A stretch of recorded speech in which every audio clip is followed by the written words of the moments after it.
Colorful triangles of prayer flags flap in the breeze. Outside the school for the deaf, students from Nepal in white shirts, dark slacks, and ties, and American children mingle. Eric Wyanman. We're about to interact with these amazing kids and students. I can't wait.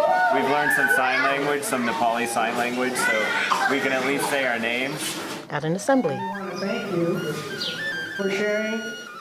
Mandy Harvey. There was 240 students there, all of them deaf, taken from 44 different regions, and they're all there learning so that they can support themselves in the future. They're learning English, mathematics, science, health, all these different things to help prepare them in the future for getting a job.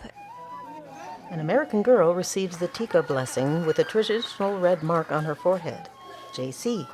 It was really cool when they were like blessing us, and I felt really important, and that was really awesome. And so it just felt good that like they had accepted us. Hello, my name is Rachel. In America, We had 4 different languages interacting at the same time.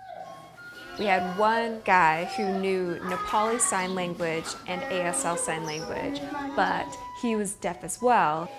So you had one woman who was speaking in Nepalese, and she was signing in Nepali Sign. Then he was taking the Nepali Sign, translating it into ASL, and then I was interpreting ASL into English. So you had 4 different languages bouncing back and forth so that everyone could communicate freely. It was so cool. It was the epitome of no barriers. You know, we found our own way. Some of the female students perform a traditional dance. They use their hands and arms in intricate gestures and spin in unison. Naya. I felt really close to the kids because I felt something different when I could see them communicate to each other in sign language, and when I was trying to communicate with them, and just being here in general kind of makes me realize a whole different perspective. It was amazing at how you walk into a room and you literally have nothing in common. They can't hear you.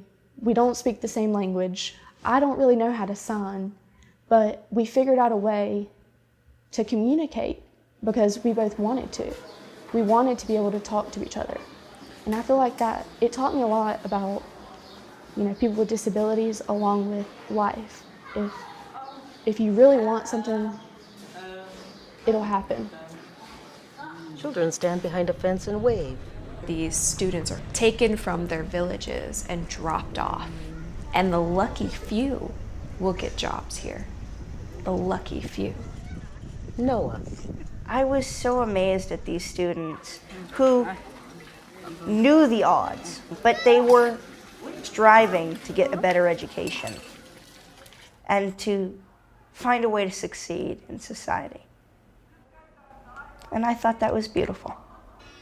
A Nepalese boy does a backflip. Clouds roll over the high mountain peak.